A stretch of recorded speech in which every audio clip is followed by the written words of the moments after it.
Good morning বন্ধুরা। তো ঠান্ডা দেখো পড়েই যাচ্ছে, কিন্তু এখনও দেখো কতটা কুয়াশা আছে। এখন বাজে হচ্ছে সকাল 8টা, আর এখন দেখো কতটা কুয়াশা আছে। এখনও কিন্তু কুয়াশাটা কিন্তু কাটেনি। কুয়াশা কিন্তু এখন বেশ ভালোই পড়ছে। সকালেও যেরকম কুয়াশা থাকছে সেরকম কিন্তু রাতেও কিন্তু কুয়াশাটা কিন্তু বেশ ভালোই পড়ছে।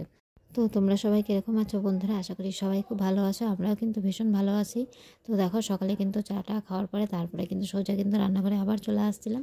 আর আজকে নিয়েছিলাম হচ্ছে রুই মাছ। তো রুই মাছ কিন্তু খুব কমন একটা মাছ, সবারই বাড়িতে কিন্তু রুই মাছটা হয়তো বেশিরভাগই হয়ে থাকে, কেন কি ছোটো বড়ো সবাই কিন্তু এই মাছটা কিন্তু খেতে পারে, কোনো অসুবিধা হয় না। আর আমি যেখানে থাকবো সেখানে আমার মেয়ে থাকবে না, সেটা তো হতে পারে না। তো দেখো আমি রান্নাঘরে আছি, আমার মেয়েও কিন্তু আমার সাথে কিন্তু রান্নাঘরেই কিন্তু বসে আছে। তো এদিকে দেখো মাছের কিন্তু সব আমি রান্নার জোগাড়গুলো সব করে নিচ্ছিলাম। আর এখন যেহেতু নতুন আলু উঠেছে সেই জন্য কিন্তু সব রান্নাতে কিন্তু নতুন আলুটাই কিন্তু চলছে। তো যতদিন নতুন আলু থাকবে ততদিন কিন্তু এই আলুটাই কিন্তু খাওয়া হবে। সেই জন্য দেখো মাছের জন্যও কিন্তু এই আলুটাই কিন্তু কেটে নিয়েছি। আর আমার মেয়েকে দেখো একটা একটা করে হাতে নিয়ে সব আমাকে দেখাচ্ছে যে মা দেখো এটা এটা করে সব দেখাচ্ছে। আর দেখো সব গুছিয়ে রাখা জিনিসগুলো কিন্তু এলোঝেলো করে দিচ্ছে। তো তোমাদের মাছ কীরকম লাগে সেটা আমাকে অবশ্যই জানিও, যে তোমাদের মাছ কীরকম লাগে। বাঙালিরা মাছটা একটু বেশিই পছন্দ করে, সেটা আমি জানি যে না মাছে ভাতে বাঙালি, তাছাড়া কিন্তু বাঙালিদের কিন্তু চলে না। মাছ জিনিসটা কিন্তু আমাদের বাঙালির সব কিছুতেই কিন্তু লাগে, কেন কি মাছটা আমরা খুব শুভ মানি। তো মাছটা না হলে চলে না। তো মাছটা হলে পরে রান্নার কিন্তু চিন্তা কিন্তু অনেকটা কমে যায়। তো দেখো মাছ হচ্ছে আর এদিকে কিন্তু বাঁধাকপিটা হচ্ছে। তো বাঁধাকপিটা আমি কেটে নিচ্ছিলাম সুন্দর করে। বাঁধাকপিটা কে কে ভালো করে কাটতে পারো সেটা আমাকে বলো, কেন কি বাঁধাকপি কাটা, ভাড়ালি কাটা, তারপরে হচ্ছে তোমার মোচা কাটা, এগুলো কাটতে কিন্তু একটুখানি সময় লাগে, একটুখানি টাইম লাগে। তারপরে হচ্ছে তোমার মোচা কাটতেও কিন্তু অনেকটা কিন্তু সময় লাগে। তো এগুলো একটুখানি সময় সাপেক্ষের কাজ।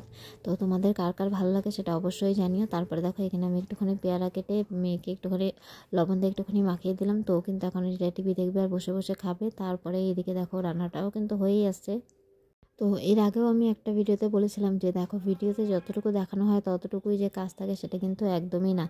ভিডিও শেষেও কিন্তু অনেক কিন্তু কাজ থাকে, সবটা হয়তো তোমাদের সাথে হয়তো শেয়ার করা যায় না, শেয়ার করতে পারি না, কেন কি সবসময় হয়তো ফোনটা অন করে ভিডিও করা হয় না, কেন কি আমি নিজেই সব করি, তার জন্য কিন্তু খুব অসুবিধা হয়ে যায়। তারপরেই দেখো এখানে আবার আমি যাচ্ছিলাম হচ্ছে একটুখানি পার্লারে, কেন কি পূজার সময় আমি গেছিলাম পার্লারে একটুখানি ভুর প্লাক করতে। তো আজকে আবার একটুখানি যাবো, কেন কি অনেক দিন হয়ে গেছে যাবো যাবো করে যাওয়া আর হচ্ছে না। সেই জন্য কিন্তু আজকে একটুখানি দিনের বেলা বেরোলাম। তো দেখো এই যে আমার সাথে কিন্তু আমার মেয়ে কিন্তু রেডি যাওয়ার জন্য। তো দেখো চলে আসছে পার্লারে, আর ভুরুটা প্লাক করে নিয়েছিলাম। তো ভেতরে এসে আমি আর ভিডিও করতে পারিনি, কেন কি ফোনটা মেয়েকে দিয়েছিলাম, মেয়ে বসেছিল আর আমি কাজটা করেছিলাম, তার জন্যই দেখো ফাইনালি এখন ডান হয়ে গেছে। আর এখন আমি বাড়ি থেকে রওনা হব। তো বেশি দূরে যাইনি, বাড়ির পাশে যেটা ছিল সেটাতেই কিন্তু আসছি, কেন কি মেয়েকে নিয়ে বেশি দূরে কোথাও গেলে প্রচণ্ড অসুবিধা হয়ে যায়, তার জন্য বাড়ির সামনে যেটা ছিল সেটাতেই কিন্তু চলে আসছি। আর পার্লারে কিন্তু এখনও কিন্তু আমি সেরকম যে কোনো কিছুই করা সেরকম কিন্তু কোনো দিনই করিনি, শুধু ভুরুটা প্লাক করাই হয়, তাছাড়া কিন্তু কোনো কিছুই কিন্তু পার্লারে করা হয় না। তারপরে দেখো সন্ধ্যার দিকে আমার মেয়ে এখানে বসে আছে ছোলা নিয়ে, আর ও নিজে খাচ্ছে না, ও কিন্তু আমাকে দেখো খাইয়ে দিচ্ছে সব ছোলাগুলো, সব ছুলে ছুলে খোসা ছাড়িয়ে ছাড়িয়ে আমাকে দিচ্ছে, আমাকে খাইয়ে দিচ্ছে। তো চলো আজকে বন্ধুরা ভিডিওটা এখানেই শেষ করলাম, আশা করি সবার খুব ভালো লাগবে। আর যদি ভালো লাগে থাকে অবশ্যই একটুখানি লাইক কমেন্ট শেয়ার করে দিও। আর আমার ভুরু প্লাকটা কীরকম হয়েছে সেটাও জানিও। যদি কোনো সময় যদি সুযোগ সুবিধা যদি হয় তাহলে অবশ্যই পার্লারে গিয়ে আমিও হয়তো অনেক কিছু করাবো। তো আজকের মতন এই পর্যন্তই।